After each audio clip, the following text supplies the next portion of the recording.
Bonjour et bienvenue sur Art Story. Je suis ravi de vous retrouver aujourd'hui pour une nouvelle aventure artistique. Chaque œuvre a son histoire et chaque artiste possède un récit unique à partager.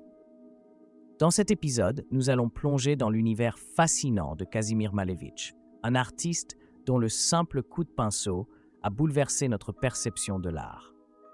Nous découvrirons comment, dans une Europe en pleine mutation au tournant du XXe siècle, un jeune homme né dans une famille modeste ukraino-polonaise a osé défier les conventions artistiques avec son chef-d'œuvre, carré blanc sur fond blanc.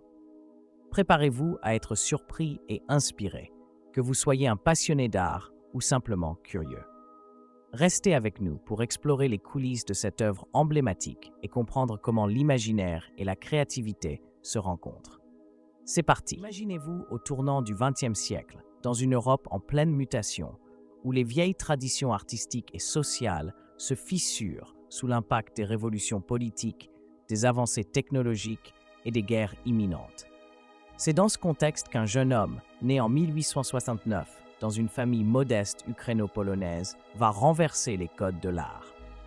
Cet homme, c'est Kazimir Malevich, un visionnaire qui va créer une œuvre radicale et bouleversante, carré blanc sur fond blanc, un tableau qui ne représente absolument rien.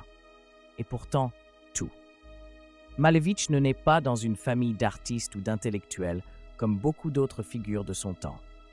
Ses parents sont des paysans d'origine polonaise, déplacés en Ukraine, vivant de leur travail et coupés du grand monde artistique des capitales européennes.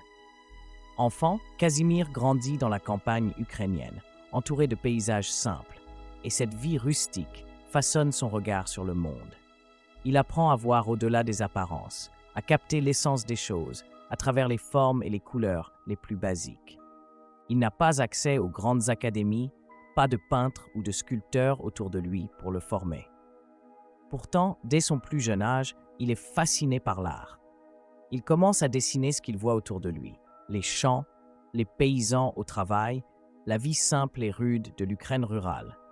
Il est attiré par les couleurs vives des broderies locales, par les motifs des icônes orthodoxes qui ornent les églises, et il tente de reproduire tout cela sur le papier. Mais la grande révolution de la vie de Malevich vient quand il s'installe à Moscou. La capitale russe est un bouillonnement artistique et intellectuel. C'est le début du XXe siècle, et partout en Europe, des artistes remettent en cause les anciens codes de la peinture. Picasso, Braque, Kandinsky, des noms qui font trembler les académies traditionnelles, jouent avec l'abstraction, le cubisme, le fauvisme. C'est une ère de révolution dans tous les domaines. Le monde change et l'art doit changer avec lui. En Russie, Malevich commence par s'essayer à différents styles. Il peint des portraits, des scènes rurales, des paysages. Son talent est indéniable, mais il cherche quelque chose de plus profond. Il veut se détacher des formes figées, des attentes de la peinture traditionnelle. Il veut exprimer autre chose que la simple réalité visible. Alors, il commence à s'intéresser aux idées des avant-gardes européennes. Dans les années 1910, il se rapproche du cubisme et du futurisme, ces mouvements qui déstructurent les formes et tentent de capturer le mouvement, le dynamisme, l'énergie du monde moderne.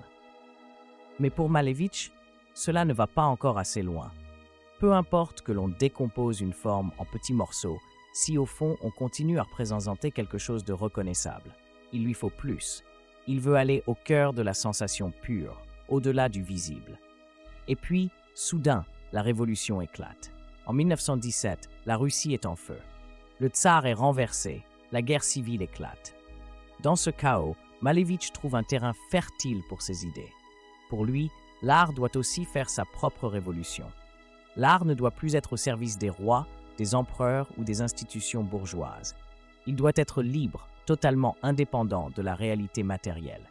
C'est à ce moment-là que Malevich crée son chef-d'œuvre, le carré noir sur fond blanc. Imaginez la scène. Nous sommes en 1915, à Petrograd, aujourd'hui Saint-Pétersbourg, au cœur d'une exposition où tous les artistes russes les plus audacieux présentent leurs œuvres. Le public s'attend à voir des tableaux cubistes, des scènes futuristes, des portraits éclatés de l'avant-garde. Mais Malevich arrive avec un tableau totalement inconcevable pour l'époque, un simple carré noir posé sur une toile blanche. C'est un choc. Certains rient, d'autres se moquent. Ce n'est pas de l'art, c'est une blague, disent certains. Mais pour Malevich, ce carré noir représente quelque chose de beaucoup plus profond. C'est la mort de l'ancien monde. C'est la naissance d'un nouveau langage artistique. Le carré noir, c'est le point zéro de l'art. Plus de nature morte, plus de portraits, plus de paysages. Juste une forme, pure et absolue, qui exprime une émotion, un concept, sans se soucier de représenter quelque chose de reconnaissable. Ce geste marque le début d'un nouveau mouvement que Malevich appelle le suprématisme. Le suprématisme, c'est la recherche de la sensation pure à travers la forme abstraite. C'est une libération totale de l'art par rapport à la réalité. Pour Malevich, un carré, une ligne, un cercle peuvent exprimer plus d'émotions que n'importe quel portrait réaliste. L'apogée du suprématisme, carré blanc sur fond blanc. Quelques années plus tard, en 1918, Malevich pousse cette idée encore plus loin. Après le carré noir, il peint un nouveau tableau, carré blanc sur fond blanc. Cette œuvre, d'apparence encore plus minimaliste, va encore au-delà. Le fond blanc se confond presque avec la forme blanche du carré. Tout devient presque invisible. Il n'y a plus que de subtiles différences dans les tons de blanc. Pourquoi? Parce que pour Malevich, l'art a atteint son point culminant. Il n'y a plus rien à dire, plus rien à représenter. Le carré blanc devient une sorte d'abstraction totale, un vide artistique qui symbolise le dépassement de toute forme de matérialité. C'est un acte de pure création mentale, une réflexion sur la possibilité de l'art après la fin de l'art. Anecdote sur Malevich et son œuvre. Il y a plusieurs histoires fascinantes autour de la création de ses œuvres révolutionnaires. L'une d'elles raconte que lors de la première exposition de carré blanc sur fond blanc, Malevich a installé son tableau dans un coin de la salle, en haut, là où traditionnellement on plaçait les icônes religieuses dans les maisons russes. Pour lui, ce carré blanc était la nouvelle icône, la nouvelle religion de l'art abstrait. Un art sans Dieu, sans figure, mais avec une spiritualité propre. Malevich était aussi un homme profondément convaincu de ses idées. Lorsqu'on lui demandait pourquoi il avait peint un carré blanc, il répondait qu'il n'y avait plus rien à dire dans l'art figuratif. Pour lui, l'art devait évoluer, aller vers des formes de plus en plus pures, de plus en plus simples, pour se libérer totalement des chaînes de la représentation. Malevich face à la répression soviétique. Mais l'histoire de Malevich ne se termine pas aussi glorieusement qu'elle a commencé.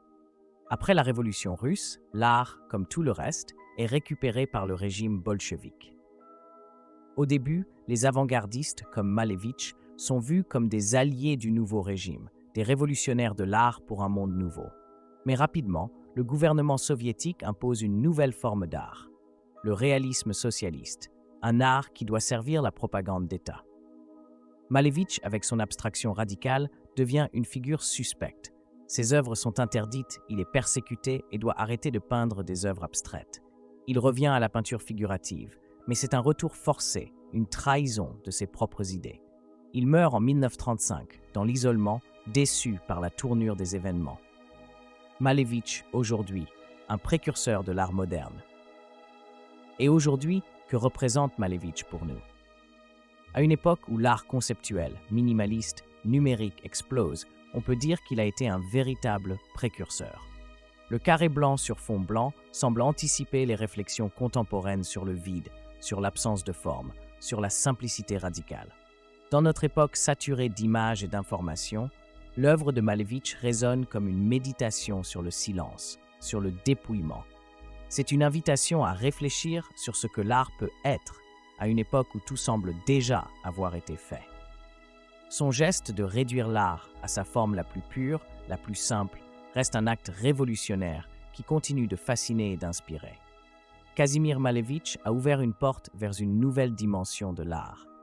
Une dimension où la forme et la couleur deviennent des objets de contemplation spirituelle, où l'œuvre d'art n'est plus une fenêtre sur le monde visible, mais une expérience intérieure. Merci d'avoir été avec nous sur Art Story pour cet épisode 1. J'espère que cette exploration de Kazimir Malevich et de son œuvre révolutionnaire vous a inspiré et vous a ouvert les yeux sur les histoires fascinantes qui se cachent derrière chaque œuvre d'art. N'oubliez pas que l'art est une porte vers de nouveaux mondes et j'aimerais savoir quel récit artistique vous aimeriez découvrir la prochaine fois. Dites-le moi dans les commentaires et restez connectés pour notre prochaine aventure. À bientôt sur Art Story.